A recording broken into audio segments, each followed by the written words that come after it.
Pourquoi vous me faites toujours ce coup-là?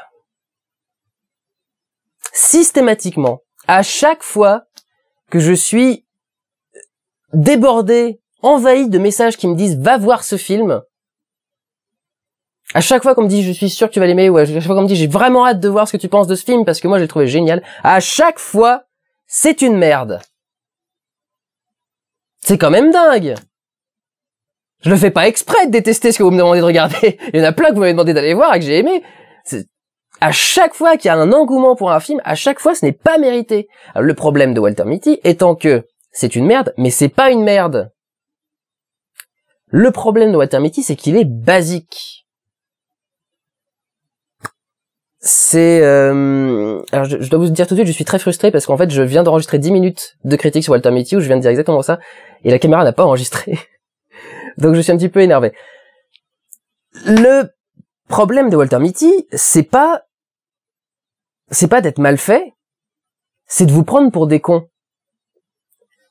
À chaque fois que il y a des gens qui sont pas d'accord avec mes critiques, qui sont pas d'accord avec ce que je fais, on dit de moi que je suis méprisant, que je suis hautain, que je suis etc. et que je prends les gens pour des cons. C'est pas le cas. Au contraire, quand j'engueule les gens, symboliquement, quand j'engueule les gens pour avoir aimé quelque chose que je considère comme pas bon, c'est pas, je vous engueule pas pour être des crétins, je vous engueule parce que vous êtes capable d'aimer, de vous rendre compte qu'il y a mieux que ça et d'aimer mieux que ça. C'est ça qui m'énerve, c'est que malgré vous devriez être capable de le voir que ça vous prend pour des gogoles. C'est vraiment le film américain de base qui doit pousser l'américain lambda à se lever le matin pour aller au boulot et à se dire bon bah oui ma petite vie c'est de la merde, c'est monotone, c'est du quotidien, mais si je prenais juste une décision dans ma vie, d'un seul coup elle serait complètement différente et ça deviendrait génial et ça deviendrait Walter Mitty etc. Et donc je vais continuer à aller bosser 49 heures par semaine aux États-Unis etc.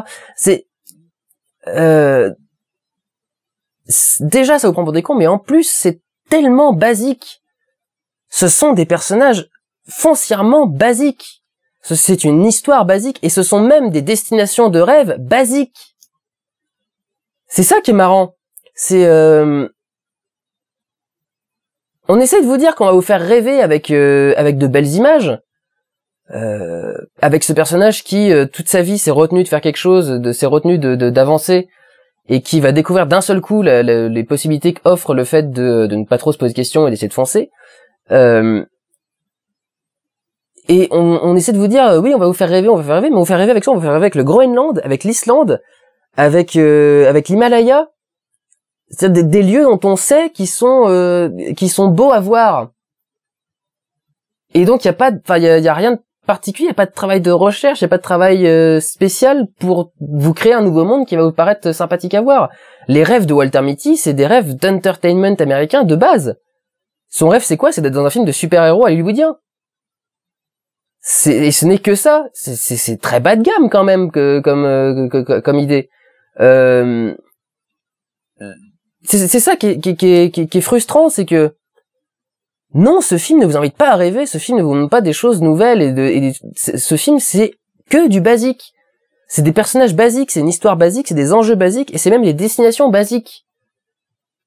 C'est limite on regardait ce qu'il y avait dans la collection La Terre vue du ciel et ils ont pris les 3 premières régions des 3 premiers volumes, c'est le Groenland, l'Islande et l'Himalaya. C'est ça qui est énervant parce que je peux pas vous dire que c'est de la merde, je peux pas vous dire que c'est un mauvais film, c'est bien fait. C'est juste que c'est du basique filmé avec 90 millions de budget. Donc c'est même pas mauvais, c'est juste que l'intention de base est pas louable. Et qu'on vous prend pour des cons, on essaie vraiment de vous vendre un truc qui n'a rien de spécial, mais comme on vous l'a vendu comme spécial, vous allez vous dire que c'est spécial. C'est exactement le cas Gravity. On fait pas 4 millions d'entrées avec un truc du niveau de Gravity. Je suis désolé, Gravity, ce n'est pas un chef-d'œuvre, ce n'est pas le meilleur film de l'année, et ce n'est pas une révolution technique et numérique. Ce n'est même pas un film. Ce n'est même pas un film traditionnel, c'est un film d'animation. Avec des personnages, quand on vous montre la 3D de Gravity, et qu'on vous dit que c'est la 3D la plus immersive du monde, ne les croyez pas sur parole, c'est pas parce que vous avez l'impression devant le film que ça a l'air immersif. pour avoir vu des tonnes et des tonnes de films en 3D, pour aimer la 3D, pour être à partir de la 3D de Gravity n'est pas poussée. Ils pouvaient aller 2 fois plus loin, 10 fois plus loin que ce qu'ils ont fait dans Gravity et que vous avez vu. Donc non, cette 3D n'est pas belle, n'est pas ultra poussée, n'est pas ultra intelligente, elle est aussi gadget que n'importe quel autre film. Elle sert à quoi la 3D dans Gravity? Elle sert à ce que vous ne voyez pas à quel point les images sont en fait pas du tout photoréalistes. Si vous regardez Gravity en 2D, vous regardez les bandes annonces, vous vous rendez compte que tout est surexposé, que les surfaces sont super lisses, que tout ce qui est du détail c'est flou, c'est pas net, et qu'en fait ce film ce n'est qu'un film d'animation énorme. Il y a pas de mérite à faire les mouvements de caméra qu'il y a dans ce film, etc. Bon bref, c'est pas l'histoire de Gravity, mais encore une fois je ne supporte pas le succès de Gravity. C'est l'histoire du succès de Walter Mitty qui n'est pas mérité. Vous pouvez trouver mieux que ça. Vous pouvez trouver mieux que Mr Bean qui rêve de l'Odyssée de Pi. Enfin c'est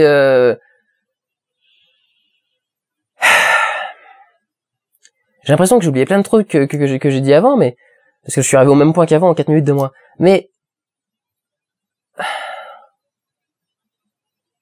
c'est tellement bas de gamme. Je viens de faire un vlog sur Philomena.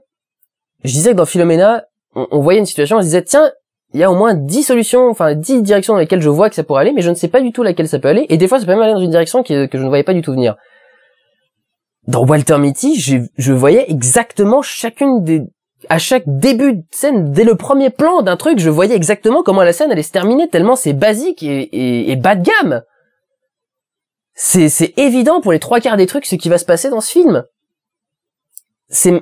Et c'est même pas particulièrement impressionnant, c'est même pas spécialement bien filmé. L'éruption de Eyjafjallajökull, ce fameux volcan que je suis très fier de prononcer facilement, qu'on a vu aussi dans la comédie de Danny Boone cette année par exemple.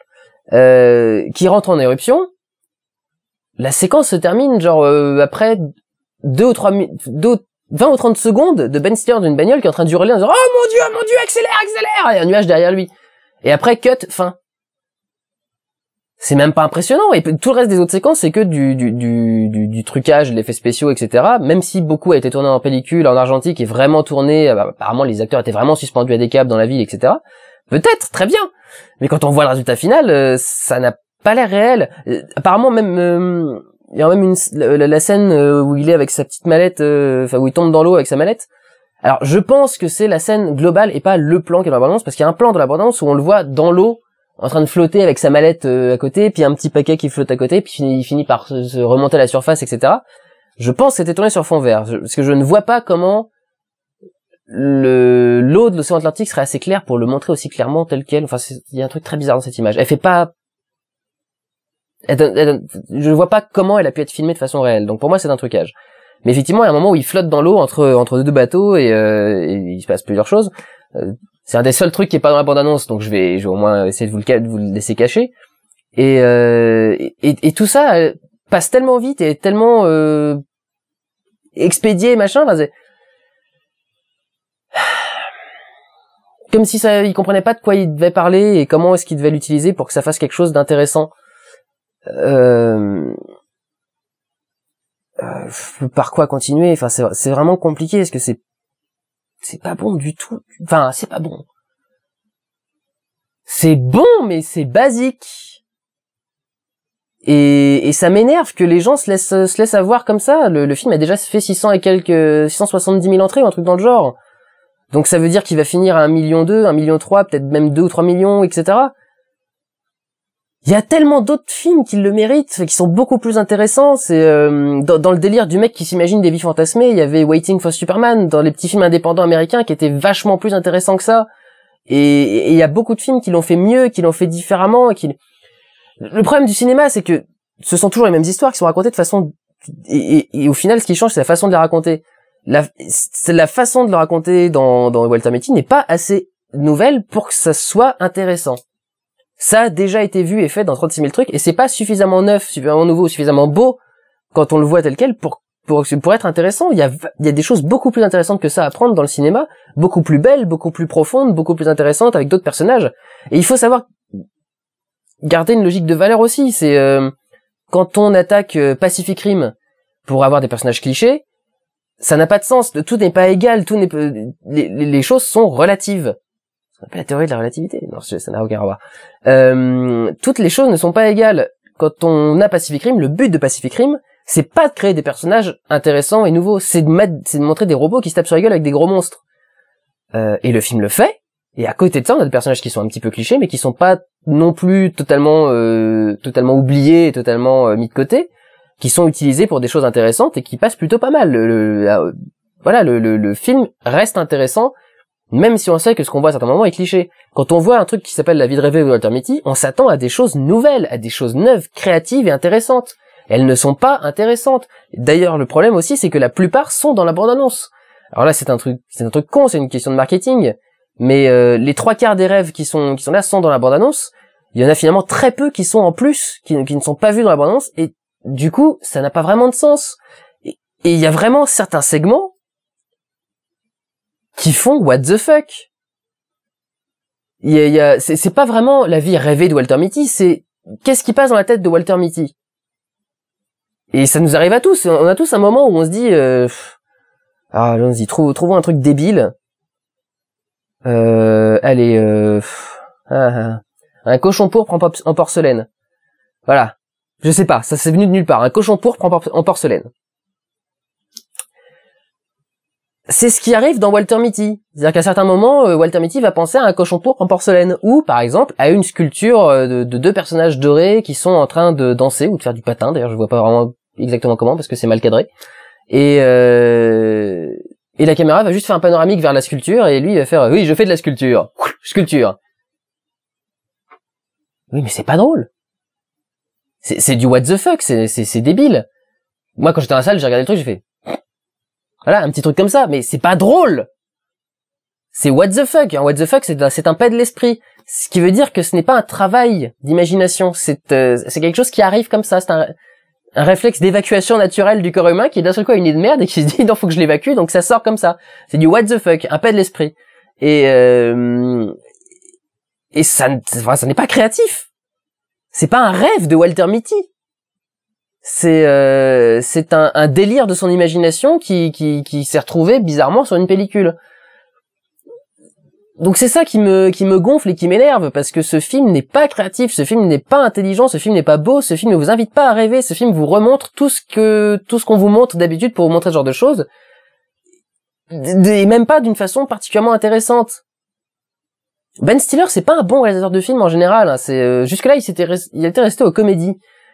Et plutôt avec de la réussite. Tonnerre sur les tropiques, c'était très très drôle. Moi, ça m'a beaucoup fait rire, et c'est vrai que c'est super super marrant, bien écrit et avec des idées intéressantes de réalisation. Mais dans le délire du film d'auteur inspiré par l'Odyssée de Pi et etc. Je parle beaucoup de l'Odyssée de Pi, mais excusez-moi. Non, ça n'a rien de spécial, ça n'a rien de beau, et vraiment je vois pas ce qu'il est venu foutre là-dedans. Après, alors j'ai vu les autres réalisateurs à qui il l'avait présenté, et je comprends pas trop non plus. Mais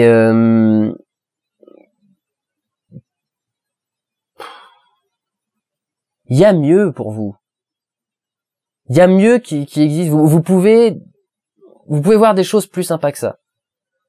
Je peux pas en citer 36 000, j'ai pas tous les noms en tête, puis il y a un travail de recherche à refaire pour des trucs qui parlent de ça. Mais, par exemple, Waiting for Superman dans le cinéma indépendant. Mais il y a beaucoup plus de choses intéressantes que ça à voir. Et ça m'énerve quand des films comme ça, comme Walter Mitty, comme Gravity, ont du succès simplement parce qu'ils ont pensé à bien écrire l'accroche de l'affiche et à faire une bande-annonce qui donnait envie aux gens, et que les gens se soient pas plus posé de questions. C'est ça qui est énervant. Et alors, bien évidemment, je ne peux empêcher à personne d'aimer ce film.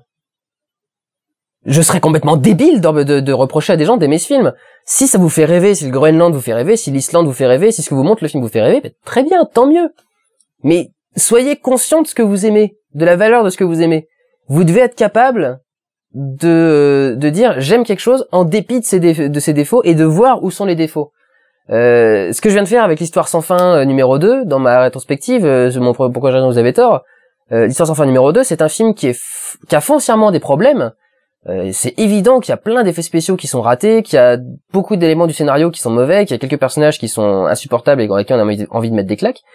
Mais il n'empêche que l'ensemble du truc a une aura, a un truc qui est attachant, qui est attirant, et qu'on sent qu'il y a de l'effort qui a été mis dedans, et que s'ils sont pas arrivés, c'est principalement à cause de défauts techniques.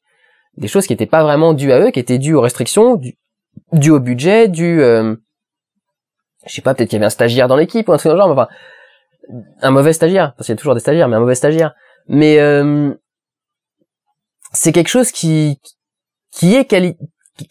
aurait dû être qualitatif, et moi j'arrive à passer outre de ses défauts. Si vous me dites que vous aimez ce genre de film comme ça, oui, d'accord, je n'ai aucun reproche à vous faire. Si vous aimez Gravity ou Walter Mitty parce que vous même si vous sentez que c'est pas très élaboré, que ça va pas très très loin, vous êtes tombé dedans et vous êtes parti, très bien. Gravity, j'ai aimé moi Gravity. Enfin les passages de tension, les passages d'angoisse où elle est seule dans l'espace avec des débris cavés, des machins, j'ai aimé. Enfin évidemment, c'est très bien foutu, c'est que le reste du film n'est pas très bon, et globalement je peux pas dire que j'ai aimé le film parce que une bonne majorité du film, je l'aime pas. Je la trouve pas bonne. Je la trouve trop basique, trop mauvaise et pas intéressante, et déjà vue 1000 fois ailleurs, et en plus qui triche pour beaucoup de choses, mais bon bref. Donc je peux pas vous reprocher si la vie de Walter Mitty vous fait rêver, très bien. Que la vie de Walter Mitty vous fasse rêver, tant mieux. Je vous invite à voir d'autres films qui vous feront encore plus rêver, et vous vous rendez compte que finalement ce que vous proposait Walter Mitty, c'était pas énorme. Et ça vous fera peut-être encore rêver, peut-être que vous aimez beaucoup le Groenland, mais